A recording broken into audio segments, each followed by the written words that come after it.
I'm sure we all know at least one person who's had a successful relationship that started through computer-mediated communication. One of my best friends actually met her boyfriend on Omegle, and he was from New Zealand, and they didn't meet in person for 2 years, and they fell in love. So there's a lot of real-life examples as to how social information processing theory is really successful. And today I'm going to be talking about social information processing theory, and I'm going to start by discussing Dr. Joe Walther, who was the researcher who founded this theory, and kind of his history and where he is now. I'm also going to discuss the definition of SIP and also kind of some of the things that it explains and where it's going in the future. And then I'm going to move on to talking about a real-life example that I found in the media. So to begin talking about Dr. Joe Walther, he was the like I said, he was the researcher and founder of SIP. He was born and raised in Santa Monica, California, and after high school, he graduated and moved on to the University of Arizona, where he stayed for his bachelor's, his master's, and his PhD, which were all in communications. Dr. Walther is now a behavioral scientist, and he specializes in educational relations, computer-mediated interpersonal, intergroup, and organizational communication, as well as social media.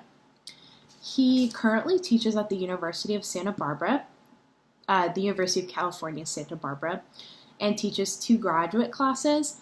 One discusses fake news and how social media is a channel for it, and the other focuses on strictly online interactions, also known as computer-mediated communication.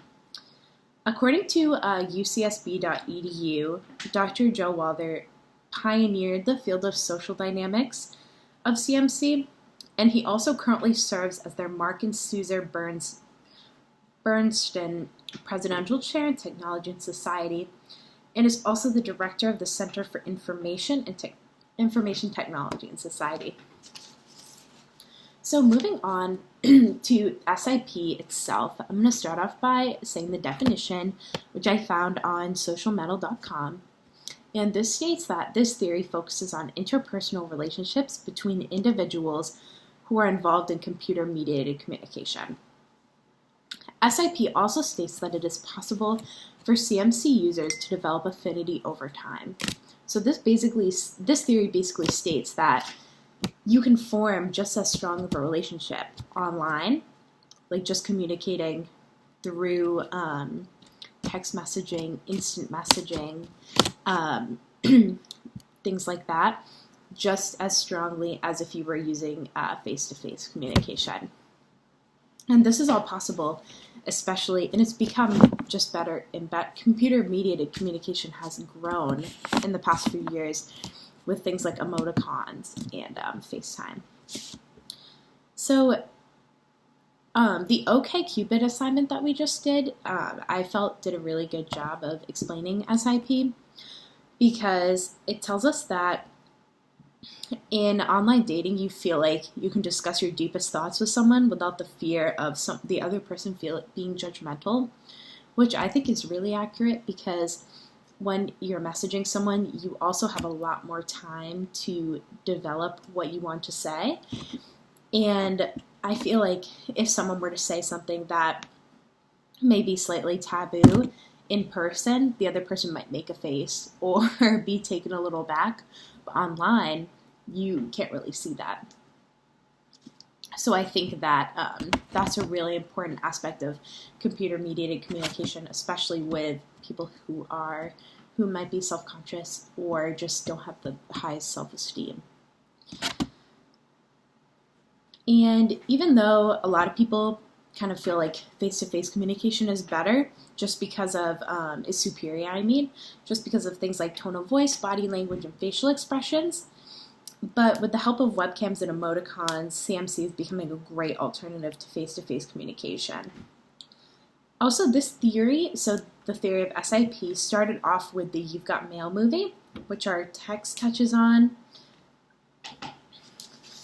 And so moving on to part 3 of my body of the speech, I wanted to talk about Catfish, the TV show, which used to be I think it's still playing now, but it used to be really popular, and it was on MTV. And this show, the star of it is named Neve, and him and his friend go and they travel across the country and help people who have relationships that are solely fueled by computer-mediated communication. And they, and the people have never met in real life, but they're in love. And they kind of help them navigate whether they're being catfished or if it's, a real person that they're in love with.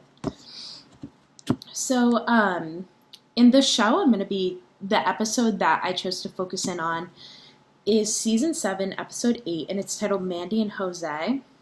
And Mandy is the one Mandy's son contacted Neve, and Mandy just has some self-esteem issues. She isn't very confident in herself, and she just has really found refuge in this man, Jose, who she met on Facebook. And he's just so kind to her and everything, and even though they haven't met in person, they've said, I love you, and everything, and she just feels like he doesn't judge her like her past relationships have, and like I said before, that's a huge benefit of computer-mediated communication. So, it just shows that both Mandy and Jose, unfortunately Jose turned out to not be real, but moving on, Mandy was real though, and she just talked about how the computer-mediated relationship worked a lot better for her than her face-to-face mediated relationships. So, in conclusion, I feel like social information processing theory is definitely on the rise now that the internet is becoming more and more prominent in our society, and we're becoming more and more glued to our phones every day. And I feel like there will definitely be more and more studies including this theory in the future. All right, thank you so much for listening.